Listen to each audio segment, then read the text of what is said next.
नमस्कार दोस्तों, आप लोगों का स्वागत है हमारे YouTube चैनल बायोलॉजी ज्ञान बाई अखिल सर। आज हम लोग जानेंगे एक टॉपिक के बारे में जिसका नाम है सॉयल इरोशन या हिंदी में बोलते हैं मृदा अपरदन। इस वीडियो में हम लोग ये जानेंगे कि सॉयल इरोशन क्या होता है, सॉयल इरोशन का शाब्दिक अर्थ क्या है, सॉयल इरोशन के कौन कौन से प्रकार हैं, कौन कौन से फैक्टर हैं जो सॉयल इरोशन के लिए उत्तरदायी हैं, सॉयल इरोशन का इम्पैक्ट क्या क्या पड़ता है। देखिए, ऐसे अगर हम लोग देखें तो सॉयल इरोशन या मृदा अपरदन का मीनिंग यही है कि जो मिट्टी की सबसे ऊपरी सतह है, जो कृषि योग्य होती है, जो फर्टाइल होती है, उसका हवा के द्वारा या पानी के माध्यम से या कुछ अन्य फैक्टर से कट के बह जाना या रिमूव हो जाना या उड़ जाना, तो जिससे क्या होती है, जो कृषि योग्य भूमि होती है वह कृषि के योग्य नहीं रहती, इनफर्टाइल हो जाती है। ठीक है, हम लोग टॉपिक पर आते हैं। देखिए, इरोशन जो शब्द है इसका मीनिंग यही है कि टू वेयरिंग अवे, मतलब सॉइल के ऊपरी सतह का टॉपमोस्ट जो पार्ट है उसका दूर चले जाना। Soil erosion, in soil erosion fertile soil surface जो डिटैच या जो रिमूव, मतलब सॉइल इरोशन में फर्टाइल सॉइल सरफेस का डिटैच अलग हो जाना या रिमूव हो जाना। यह एक वैज्ञानिक थे फॉक्स, इन्होंने 1950 में इसकी परिभाषा दिया कि soil erosion is the loss of top fertile soil due to physical chemical factor such as winds water and human activity. Meaning Fox के अनुसार यह है कि सॉइल इरोशन एक ऐसी प्रक्रिया या प्रोसेस है जिसमें जो कृषि योग्य जो फर्टाइल टॉपमोस्ट सॉइल है वह किसी फिजिकल केमिकल या बायोलॉजिकल फैक्टर से या कहें वाटर के द्वारा, एयर के द्वारा या मनुष्य की गलत एक्टिविटी से वह रिमूव हो जाती है या उसका लॉस हो जाता है, तो उसी को हम बोलते हैं सॉइल इरोशन या मृदा अपरदन। अब प्रश्न आता है कि सॉइल इरोशन के कितने टाइप हैं। तो देखिए, सॉइल इरोशन के दो टाइप हैं। पहला है नेचुरल या नॉर्मल सॉइल इरोशन और दूसरा है एक्सीलरेटेड सॉइल इरोशन। देखिए, नेचुरल या नॉर्मल सॉइल इरोशन का मतलब ये होता है कि सॉइल फार्मेशन की प्रक्रिया या जो रेट ऑफ सॉइल फार्मेशन है और जो रेट ऑफ सॉइल डिग्रेडेशन है, इन दोनों के बीच क्या होती है, साम्य अवस्था, इक्विलिब्रियम बनी रहती है। मीनिंग कि नॉर्मल या जो नेचुरल सॉइल इरोशन है, इनमें जिस दर से सॉइल का फार्मेशन होता है उसी दर से सॉइल का लॉस होता है।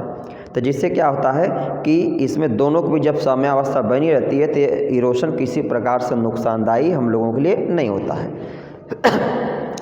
एक्सीलरेटेड सॉइल इरोशन का मतलब ये हो गया कि वह सॉइल इरोशन जिसमें सॉइल फार्मेशन की दर क्या होती है, बहुत स्लो होती है, और सॉइल डिग्रेडेशन की दर क्या होती है, बहुत फास्ट होती है। तो जिससे क्या होता है कि जो टॉपमोस्ट सॉइल होती है वह डिटैच होकर के या रिमूव होकर के दूर चली जाती है, जिससे सॉइल की फर्टिलिटी क्या आती है, कम हो जाती है। तो विशेषकर जो एक्सीलरेटेड जो सॉइल इरोशन होता है उसके लिए क्या है कि मनुष्य या उसकी एक्टिविटी या मनुष्य का जो स्वार्थीपन है वह जिम्मेदार है। अब बताएं causes of soil erosion, soil erosion के कौन कौन से कारण हैं। तो देखिए, सॉइल इरोशन के मुख्य रूप से दो कारण हैं, क्लाइमेटिक और बायोटिक, या एक कहें एबायोटिक और बायोटिक। दो फैक्टर हैं जो कि सॉइल इरोशन के लिए उत्तरदायी हैं। तो जो क्लाइमेटिक या एबायोटिक फैक्टर है, इसमें वाटर को और वाइंड हवा को रखा गया है। अब देखिए, वाटर का मीनिंग क्या हो गया कि पानी के द्वारा जो सॉइल की टॉपमोस्ट फर्टाइल लेयर है वो पानी के प्रभाव से बह करके एक स्थान दूसरे स्थान पे चले जाए, तो उस प्रकार के जो इरोशन होगा उसको हम बोलते हैं कि इरोशन बाई वाटर। अब वाटर इरोशन जो होता है वह कई प्रकार का होता है। पहला है सीट इरोशन। तो सीट इरोशन का मतलब ये होगा कि जब बारिश बहुत मध्यम गति की या धीमी गति से होती है तो इसके परिणाम स्वरूप क्या होता है कि मिट्टी की ऊपरी सतह जो होती है एक पतली सी लेयर क्या आती है, बहुत हल्की सी मिट्टी एक बराबर एक जगह से दूसरी जगह रिप्लेस हो जाती है। तो इसमें क्या होता है कि बहुत प्रॉपर या बड़े वे पे नुकसान नहीं होता है। रिल इरोशन का मतलब ये हो गया कि बारिश थोड़ी सी जब हल्की सी ज़्यादा या भारी होती है तो इसमें क्या होता है कि जो मिट्टी होती है वह जगह जगह से बह जाती है। तो वहाँ पे क्या होता है कि रिल लाइक या फिंगर लाइक क्या होती है, जैसे अंगुली की समान पतली पतली नालियाँ, जैसे आप लोग देखा जैसे कभी बारिश वारिश होती है तो जो मिट्टी कट के बहती तो जगह जगह अंगुली की तरह क्या आते हैं, पतली पतली नालियाँ बन जाती हैं, तो उसको हम बोलते हैं रिल इरोशन। गुल्ली इरोशन क्या है कि रिल इरोशन का ही थोड़ा सा बड़ा रूप है। इसमें क्या होता है कि जब बहुत भयंकर बहुत बड़े लेवल पे बारिश होती है तो मिट्टी का बहुत बड़ा एरिया जो होता है एक मोटी नाली के रूप में क्या होता है, मिट्टी कट करके एक स्थान दूसरे स्थान पर रिप्लेस हो जाती है इसको हम गुल्ली इरोशन बोलते हैं। लैंडस्लाइड का मीनिंग ये हो गया कि इसमें क्या होता है कि जब बारिश भयंकर या बड़े लेवल पे होती है तो जो सॉइल सरफेस का मतलब किनारा होता है वह क्या करता हुआ जो है कि ब्रेक हो के टूट करके रिप्लेस हो जाता है। स्ट्रीम बैंक इरोशन, इसमें क्या था जब बाढ़ आती है विशेषकर जो बड़ी बड़ी जैसे नदियां हैं या मतलब नहरें हैं तो बाढ़ के प्रभाव से जब बाढ़ बहुत बड़े लेवल पे आती है तो उसमें पानी का प्रवाह नदियों में इतना तेज होता है कि जहाँ जहाँ पर विशेषकर नदियों में मोड़ या घुमाव रहता है तो वहाँ पे पानी के जो प्रभाव से नदियों का किनारा क्या था धीरे धीरे वह टूट करके आता है, वह पानी में अंदर जाता रहता और वो जो कि बहता रहता है, तो इसको हम बोलते हैं ठीक है स्ट्रीम बैंक इरोशन, मतलब कि पानी के धारा के प्रभाव से नदियों को या नहरों का जो किनारा वह कट करके बह जाना। अब इधर हम होते हैं वाइंड इरोशन, मतलब हवा के द्वारा जो इरोशन होता है उसको हम वाइंड इरोशन कहेंगे। इसमें 3 है, साल्टेशन, सस्पेंशन और सरफेस क्रीपर। देखिए ये जो सॉइल पार्टिकल है उसके साइज के आधार पर बताया गया है। जो मतलब साल्टेशन होता है इसमें क्या है कि जो मिट्टी के जो कण होते हैं उनकी साइज जो होती है 1.5 mm के आसपास जिनका डायमीटर होता है, तो ऐसे सॉइल पार्टिकल क्या करते हैं कि वह आसानी से क्या करते हैं कि एक जगह से दूसरे जगह क्या करते हैं मतलब जो कि फ्लो करते हैं, मीनिंग कि जो छोटे पार्टिकल होंगे वह जो है कि हवा के माध्यम से क्या करते हैं उड़ जाते हैं। सस्पेंशन में क्या हो गया कि जो लेस देन 1 mm से जिनकी कम साइज होती है तो ये क्या करते हैं कि वह हवा के माध्यम से क्या करते हैं, हवा के संपर्क में आते हैं और हवा में सस्पेंड होकर के क्या होते हैं घूमते रहते हैं और एक से दूसरे में रिप्लेस हो जाते हैं। सरफेस क्रीपर में क्या होता है कि ऐसे सॉइल के पार्टिकल जिनकी साइज 5 से 10 mm होती है तो वह इतने इनका वजन या ज़्यादा होता है या बड़े होते हैं कि ये हवा में उड़ नहीं सकते, लेकिन सॉइल सरफेस के सहारे क्या करते हैं बहुत तेज़ी से मूव कर जाते हैं। अगर ये पॉइंट ना समझ एक बार फिर देखिए, साल्टेशन में क्या होता है कि जो सॉइल के पार्टिकल होते हैं वह एक तरीके से किक की तरह से यहाँ से उड़े फिर ऐसे कुछ दूरी ऐसे जाते हैं, मतलब एक जगह से उड़े फिर दूसरे जगह फिर दूसरे जगह फिर दूसरे जगह पे। सस्पेंशन में क्या होता है कि सस्पेंशन में हवा के प्रभाव से क्या होता है कि जो सॉइल के पार्टिकल होते हैं वह हवा में आ जाते हैं और हवा में एक बार आ गए तो फिर वो उड़ते उड़ते काफ़ी दूर तक चले जाते हैं। सरफेस क्रीपर में क्या होता है कि इनमें इनकी साइज 5 से 10 mm होती है, मतलब इनकी साइज थोड़ी सी बड़ी होने से क्या होता है हवा के संपर्क में आने पर उड़ नहीं पाते हैं, हाँ लेकिन हवा के प्रभाव से जमीन या सरफेस के सहारे ही क्या करते हैं तेज़ी से मूव करते हुए आगे चले जाते हैं। ठीक, अब देखिए अगला बायोटिक फैक्टर। बायोटिक फैक्टर में अगर देखा जाए तो मुख्य रूप से एक्सेसिव ग्रेजिंग है, मतलब जो जानवरों के द्वारा हम लोग अति चारागाह, मतलब किसी एक ही एरिया में फील्ड में बार बार जब हम लोग जानवरों को ले जाते हैं तो जानवर क्या करते हैं घास को बहुत बारीक बहुत अच्छे से या एकदम चर जाते हैं, मतलब घास फूस वनस्पतियों को ग्रो करने का मौका नहीं मिलता है। और जब एक ही जगह बार बार जानवर जाते हैं तो अपने पैर से या खुर से जो प्लांट हैं या जो वेजिटेशन उनकी जड़ों को क्या करते हैं तोड़ देते हैं, जिससे वहाँ वनस्पतियाँ धीरे धीरे सूखने लगती हैं और जो हमारा एक समय का जो ग्रेजिंग एरिया होता है वह धीरे धीरे रेगिस्तानी या डिजर्ट में क्या होता बदल जाता है।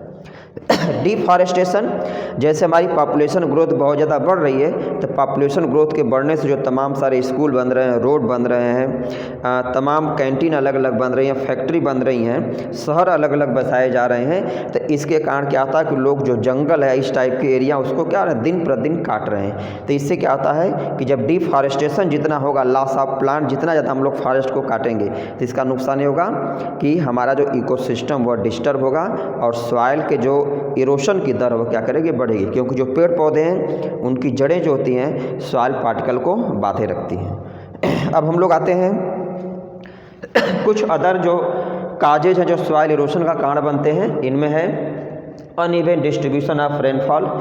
एक कारण ये भी सॉइल इरोशन का है कि जो बारिश की जो दर है वो पूरे भारत में, विश्व में क्या है, बराबर नहीं, अनइवन, असमान है। तो जिससे क्या था, कहीं पे बहुत ज़्यादा बारिश होती, कहीं बहुत कम बारिश होती, इससे भी क्या था, सॉइल इरोशन को बढ़ावा मिलता है। अगला है शिफ्टिंग जो कि कल्टीवेशन। देखिए शिफ्टिंग कल्टीवेशन को हम लोग बोलते हैं झूम खेती। जो बहुत सारी जनजातियाँ जो जंगलों में रहती हैं तो उनका काम ही होता है कि वो जिस एरिया में रहेंगे टेंट उंट लगा के रहते हैं और वहाँ पे वो क्या करते हैं, वो पेड़ पौधों वनस्पतियों को काट करके कुछ समय क्या करते हैं, वह कुछ खेती बाड़ी करते हैं, अपना ग्रो कराते हैं। फिर वहाँ पे जब सॉइल के अंदर फर्टिलिटी खत्म हो जाती है फिर छोड़ के दूसरे एरिया में चले जाते हैं। तो इसीलिए इसको हम लोग शिफ्टिंग कल्टिवेशन या झूम खेती करते हैं। तो इसका नुकसान ये होता है कि वो एक धीरे धीरे एक बड़े लेवल को क्या करते हैं, वनस्पतियाँ या वनस्पति विहीन कर देते हैं। इससे भी इरोशन बढ़ता है। फॉरेस्ट फायर कई बार होता है कि मनुष्य के गलत एक्टिविटी से या जाने अनजाने में क्या होता है, बहुत बड़े लेवल पे फॉरेस्ट में आग लग जाती है, फॉरेस्ट जल जाते हैं। तो इससे भी क्या होता है, सॉइल इरोशन को बढ़ावा मिलता है। अगला पॉइंट है फॉल्टी एग्रीकल्चरल जो कि मेथड। और लास्ट है मनुष्य के खेती करने का गलत तरीका। गलत तरीका का मतलब ये है जैसे हम लोग क्या करें, खेती लैंड का एक्सेसिव यूज करते हैं, बहुत ज़्यादा केमिकल फर्टिलाइज़र का यूज करना, ठीक है। और खेती में कौन सी फसल के बाद किस प्रकार की फसल को बोएं, या जो क्रॉप रोटेट करके बोते हैं, क्रॉप रोटेशन न करना। तो ये तमाम सारे कारण क्या होते हैं, फॉल्टी एग्रीकल्चरल मेथड में आएंगे। तो इससे भी क्या होता है कि जो सॉइल इरोशन उसको बढ़ावा मिलता है। अब हम लोग आते हैं अगले टॉपिक पर, फैक्टर अफेक्टिंग सॉइल इरोशन। मतलब ऐसे कौन कौन से कारक हैं जो सॉइल इरोशन को प्रभावित करते हैं। लेकिन इसमें क्या है कि nature of soil, nature of soil का मतलब क्या है कि जो मिट्टी जो है उसकी प्रकृति कैसी है। अगर मिट्टी की प्रकृति क्या है, बंजर ऊसर टाइप की है, तो मिट्टी हल्की होगी और एयर या पानी के प्रभाव से बहुत आसानी से कट करके बह जाएगी या रिप्लेस हो जाएगी। जनरल स्लोप ऑफ सॉइल, अगर सॉइल का खेत का हमारा ढलान क्या, अगर ढलान हमारा कोई ऐसे जगह खेत हमारा है जहाँ पे ढलान बहुत ज़्यादा है, स्लोपी एरिया है, तो वहाँ पे थोड़ी से पानी के हवा के प्रभाव से आने के बाद क्या होता है, मिट्टी कट के आसानी से बह जाएगी। फिर है वेजिटेशन कवर। वेजिटेशन कवर मतलब कहीं पर भी खेत है तो उसमें पेड़ पौधों वनस्पतियों की संख्या क्या है। अगर पेड़ पौधे वनस्पतियों की संख्या क्या है, बहुत अधिक है, तब तो इससे क्या होता है कि हमारा पेड़ पौधे जो रूट होते हैं वो मिट्टी के कणों को बांधे रखते हैं। दूसरा कि जब बारिश होती है तो बारिश के प्रभाव को सॉइल पे मिनिमाइज करते हैं, कम करते हैं। अगर वनस्पतियां पेड़ पौधे अगर नहीं रहेंगे तो इससे क्या होता है कि मिट्टी के जो कण होते हैं बहुत आसानी से कट करके रिप्लेस हो जाते हैं या बह जाते हैं। अगला है सॉइल मैनेजमेंट। इसका मीनिंग जो भी हम लोग खेती बाड़ी करते हैं या जो मिट्टी का रख रखाव करते हैं, अगर हमारा मैनेजमेंट साइंटिफिक नहीं है, वैज्ञानिक दृष्टिकोण से नहीं है, तो इससे भी क्या होती है कि हमारी मिट्टी के अंदर उपजाऊपन या बंजरपन क्या होता बढ़ता है। तो इसका नुकसान होगा कि इससे जो है कि मिट्टी हमारी एयर या वाटर के माध्यम से आसानी से कट करके बह जाएगी। अगला है लैंड यूज प्रैक्टिस। मतलब जो हम लोग खेती बाड़ी की ज़मीन है उसका हम लोग यूज करने का हमारा जो कि तरीका क्या है। अगर हमारा तरीका वैज्ञानिक है, हम लोग क्रॉप को रोटेट करके बो रहे हैं, खेतों में अपने केमिकल फर्टिलाइज़र का कम यूज करते हैं, कंपोस्ट खाद या बायो फर्टिलाइज़र का यूज कर रहे हैं, तो इससे क्या होता है कि मिट्टी जो होती है हम लोगों की वह दानेदार होती है और उसके अंदर वाटर होल्डिंग कैपेसिटी ज़्यादा होती है, ऑक्सीजन का लेवल ज़्यादा होता है, उसमें यूजफुल माइक्रोब्स ज़्यादा होते हैं। तो ऐसे मिट्टी की हवा के या पानी के द्वारा कट के बहने की दर क्या होती है, कम होती है। तो ठीक है, एक पॉइंट हो गए। अब लास्ट पॉइंट पर हम लोग आते हैं इम्पैक्ट ऑफ सॉइल इरोशन। मतलब सॉइल इरोशन का प्रभाव क्या क्या पड़ेगा। अगर हम लोग सॉइल इरोशन को कंट्रोल ना करें तो भविष्य में हम लोगों को क्या क्या समस्याएं हो सकती हैं। देखिए इसमें पहला पॉइंट यह है shortage of timber and fuel. जब सॉइल इरोशन को क्या बढ़ावा मिलेगा, तो जब ज़्यादा मिट्टी का कटा होगा तो पेड़ पौधे वनस्पतियाँ खत्म होंगे, तो नुकसान सबसे पहले क्या होगा कि हमें टिम्बर, हमें जो अच्छी क्वालिटी के लकड़ी हैं उनकी कमी होगी, शॉर्टेज होगी। और फ्यूल वुड कि ऐसे लकड़ी जो भोजन बनाने के लिए हम लोग या ईंधन के रूप में यूज करते हैं, इनकी कमी होगी। दूसरा लॉस ऑफ सॉइल फर्टिलिटी, जो कृषि योग्य भूमि है उसका लॉस होगा। तो जब कृषि योग्य भूमि का लॉस होगा तो हम लोग के अंदर भोजन की समस्या या ऐसे पदार्थों की कमी होगी। अगला शॉर्टेज ऑफ जो है कि मतलब फोडर जो चारा है या जो पशुओं के लिए हम लोग चारा का यूज करते हैं, जब वनस्पतियों का लोप होगा, वेजिटेशन का लोप होगा, तो चारा की कमी आ जाएगी। डिस्ट्रक्शन ऑफ लैंड, और जब हम लोग सॉइल इरोशन को कंट्रोल नहीं कर पाएंगे तो जो कृषि योग्य भूमि है उसका डिस्ट्रक्शन, उसका बिखराव बहुत बड़े लेवल पे होगा। तो मीनिंग क्या आ गया कि कृषि योग्य भूमि हमें नहीं बचेगी। Formation of sand dune, sand dune मतलब क्या हुआ कि बालू का टीला। अगर मिट्टी हमारी जितनी ज़्यादा रेगिस्तानी या बलुई होती जाएगी या बंजर होती जाएगी तो इसमें क्या, अगर मिट्टी हल्की हो जाती है तो मिट्टी हवा के द्वारा या पानी के द्वारा बहुत आसानी से कट के उड़ के एक जगह से दूसरी जगह चली जाएगी। तो एक जगह क्या हो जाएगा, मिट्टी का ढेर लग जाएगा या बालू का, एक जगह क्या था लैंड हमारी लो लेइंग बहुत खलार या मतलब निचली रह जाएगी। तो इससे क्या जगह जगह क्या था बालू का टीला जमा हो जाएगा। अगला है जो कि फ्लडिंग, बाढ़ की भी समस्या आएगी, क्योंकि जब मिट्टी का कटाव होगा तो कहीं पे क्या होगा, मिट्टी जा कर के ज़्यादा स्टोर हो जाएगी, कहीं पे स्टोर नहीं होगी। तो जहाँ पे ज़्यादा स्टोर हो जाएगी या ऐसा नहर है तालाब, इनमें मिट्टी जाके भर जाएगी तो किसी पर्टिकुलर एरिया में बाढ़ आने लगेगी और किसी पर्टिकुलर एरिया में क्या होगा, सूखा पड़ने लगेगा।